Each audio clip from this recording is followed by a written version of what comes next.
So I watched that 10 Dance movie first, and then I watched a different movie afterwards. It was called Aretha. It was good. It had Jennifer Hudson in it, so I wasn't necessarily gravitating towards it, but I just watched it because I just watched 10 Dance, and then I was like, I normally like documentaries and stuff.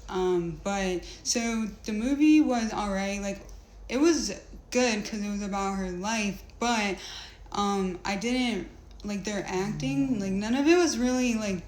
It was fine. It was fine. Jennifer Hudson, her acting was fine too, but sometimes I couldn't even believe her character. Like, I felt like she just wanted to like laugh like about how silly she was having to act, especially in the first half of the movie. But it was a really nice movie. It was nice to watch about her life. It was nice about how when she decided to make a change in her life, and she made that gospel album, and then they said that the gospel album was like her best-selling album. Like, I was watching the movie because I was like, I know that Respect song, but then I was like, they were playing more of her songs like after her first hit, and I was listening. I was like, I never heard that one. I was like, oh snap, like, was that her only good song? Like, I didn't know. Like, I know Aretha Franklin, but then as they played more of her songs, I was like, oh yeah, I've heard that. Oh yeah, I've heard that. I was like, cool. I was happy to hear more songs other than just the one song that I know also.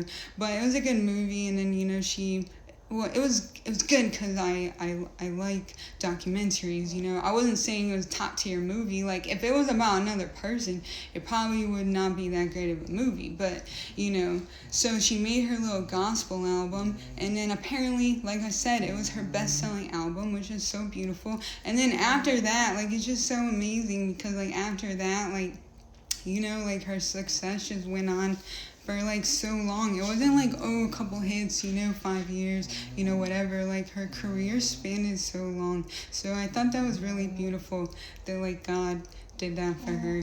And she stepped back into God's, spirit and glory, and then it was just beautiful to see how it all played out. I was hoping that her and that one guy didn't break up, the Ted guy, because it was crazy, because at the end of the movie, it showed her, older in age, maybe only a couple years before her death, in 2017, I believe. I'm remembering correctly, but it was crazy because the song she was playing was actually like the song that she made, like one of her first hits before the Respect one.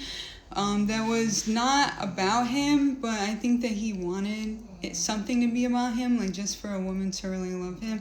But I thought it was funny because I didn't want them to break up. They broke up and they didn't get back together, and she got with another guy. And then at the end of the movie, she's like singing this song, like she's on the piano, and out of all the songs she plays, like, it was that one. I was like, dang, she must have been really missing that guy, even to the end of her life, Like, so I was like, I was sad about that, but I was like, damn, they really should have never broke up. But it was a good movie. Again, just following the format of what I was previously watching.